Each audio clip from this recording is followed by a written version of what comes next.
में जो राम आए थे वो 18 फुट और 18.5 फुट उनका हाइट था, और हनुमान जी का 22.5 फुट हाइट। तो मूर्ति पूजा से बेहतर है कि वो मूर्ति जो आपके अंदर भगवान ने डाली हुई है, जो ईश्वर का प्रतीक, जो शांति का प्रतीक है, उसी को माने। इसीलिए कहा गया कि जो राम कहे या कृष्ण कहे, इस नाम का कोई मोल नहीं है। राम रटन धन है मन में, जग में ऐसा बोल नहीं। मुंह से राम बोलने से कुछ नहीं, जब तक आपके अंदर वो राम नहीं है, आपके किरदार में वो राम नहीं है, आपके आचरण में वो राम नहीं है, तो आप राम नहीं है, आप राक्षस हैं। और राक्षस से भी पता, नर वो है पशु समान जो भगवान का नाम उच्चारण नहीं करता। तूने गर्भ में प्रभु से किया था वादा, मैं भजन करूंगा हर लो बाधा। आगे भूल गया सुख में भूल गया, तेरी बदली नजरिया रे। सीता राम कहो राधे श्याम। ये जो राम का नाम है, कृष्ण का नाम है, राधा का नाम है, आपके अंदर भी होना चाहिए। अंदर भी होना। जब आपके अंतःकरण में वो राम का नाम नहीं है तो जुबान से लेने का कोई मकसद ही नहीं है। रमेश कुमार, आपके अंदर भी, आपके किरदार से धर्म नुमाया होना चाहिए। हिंदू है तो उसका किरदार भी अच्छा होना चाहिए, राम का किरदार होना चाहिए, आपके किरदार में कृष्ण होना चाहिए, आपके किरदार में महात्मा गौतम होना चाहिए, जो जिसको पूरे दुनिया का बेहतरीन फिलोसोफर माना गया है, आपके किरदार में होना चाहिए। खाली चोला पहन लेने से या माला डाल लेने से या राम की जपा करने से ये मामले सही नहीं होते। कर्मणिये वादकारस्ते मा कर्म फलेषु कदाचनम। आपके किरदार में वो चीज होनी चाहिए कि आप हिंदू हैं, आप सनातन धर्म से वाबस्ता हैं, तो आपके किरदार में सारी चीजें आपकी होनी चाहिए जो राम में थी, जो कृष्ण में थी, जो महात्मा गौतम में थी। और अगर नहीं तो आप वो नर पशु समान, आप पशु के समान, इंसान तो नहीं, आप पशु के समान।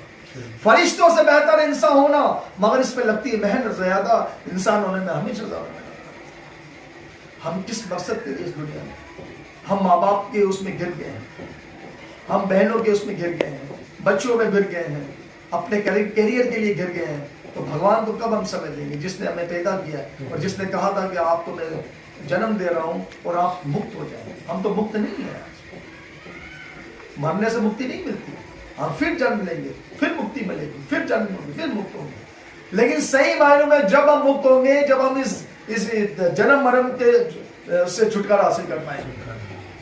ऐसा ही ना, वो कब कर पाएंगे, कब कर पाएंगे? जब इन तमाम चीजों से मुक्त हो जाएंगे, मोह माया से, बच्चों से, बीवी से, बच्चों से, बीवी से, खानदान से, सोसाइटी से, इस पे मोह लगी हुई है हमारी। जब उससे छूटेंगे, जब ये ईश्वर के स्वरूप को देख पाएंगे। ऐसे नहीं, आयु दी गई 100 साल, मुकाबला सख्त है, बेल्ट बांधना पड़ेगा, कल मृत्यु हो जाएगी, फिर आपको अज़ियत मिलेगी। फिर आप बोलेंगे मनोज चौहान साहब ने बताया था, हिंदू स्कॉलर बना हुआ था और उसने बताया नहीं, तो मैं तो आपको बता रहा हूं कि आपने इसमें मुक्त होना है इससे, और उसका एक ही रास्ता है, कर्मणि वादकारस्ते मां कर्म फलेषु कदाचनम लोकोस्ति मृतनष्टा शंश आत्मा विनश्यति शरीर लोकोस्ति न पहाना सुखं शंश आत्मा।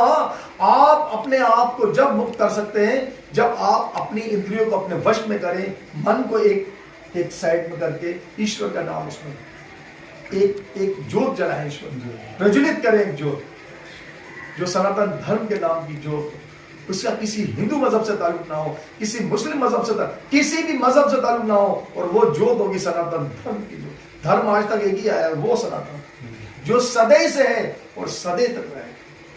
सनातन धर्म जो सदैव से है और सदैव तक रहेगा। हम मर जाएंगे, सनातन धर्म का नाम है। उसका एक एरा 1 अरब 96 करोड़ 4,32,000 साल का रहा है, तो वो कब से अंदाजा लगाएं, 23वां शुरू होने वाला है, 23वां चक्कर अभी शुरू होने वाला है।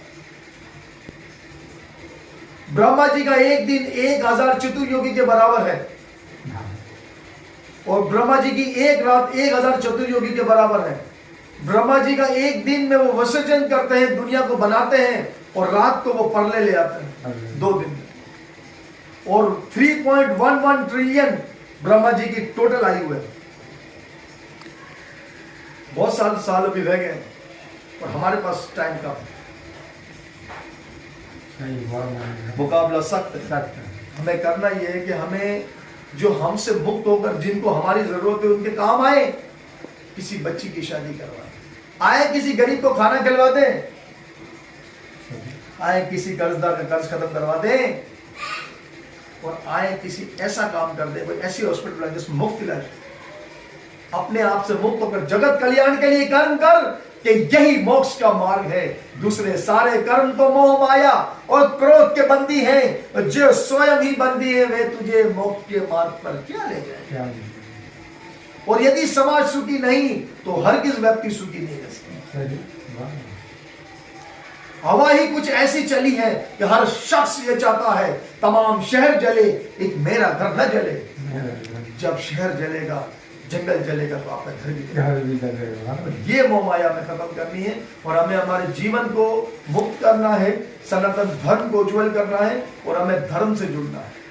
जितने भी युवान हैं, जितने भी हमारे बुजुर्ग हैं, जितने भी हमारे वडील हैं और जितनी हमारे समाज के लोग हैं, तमाम लोगों से मैं यही रिक्वेस्ट करना चाहूंगा कि आप धर्म से जुड़ें। ऐसा कोई टॉपिक ही नहीं है जो धर्म में नहीं है।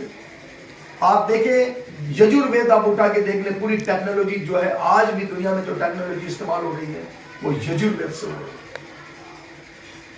अथर्ववेद से हमारे देखें पूरा का पूरा जो है वो मेडिकल और आयुर्वेदिक अथर्ववेद से बना हुआ। आज भी उस पर रिसर्च हो रही है। अंग्रेज काम कर रहे हैं, आप सोए हैं।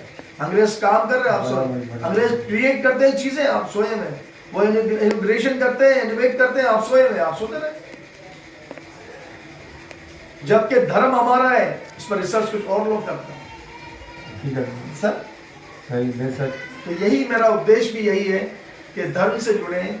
धर्म सर्वदा उत्तम है और आत्मा सर्वभूतेषु, तमाम मखलूक में, यहूदी नहीं, अंग्रेज नहीं, बंगाली नहीं, भारतीय नहीं, पाकिस्तानी नहीं, पूरी दुनिया के लोग जो है उसमें एक ही आत्मा है। और जो जीव आत्मा बेज़बान जानवर है उसमें भी वही आत्मा है। आत्मा सर्वभूतेषु, जो सृष्टिपति है, जो महान पुरुष है, जो भगवान को पसंद आता है, वो शख्स जब बनेगा जब आप तमाम जानवर में एक आत्मा देखेंगे, आत्मा सर्वभूतेषु, और वही आत्मा परमात्मा से मिलन होगा तो हमारी जान छूट जाएगी। जय श्री राम। मनोज चौहान, पाकिस्तान जिंदाबाद।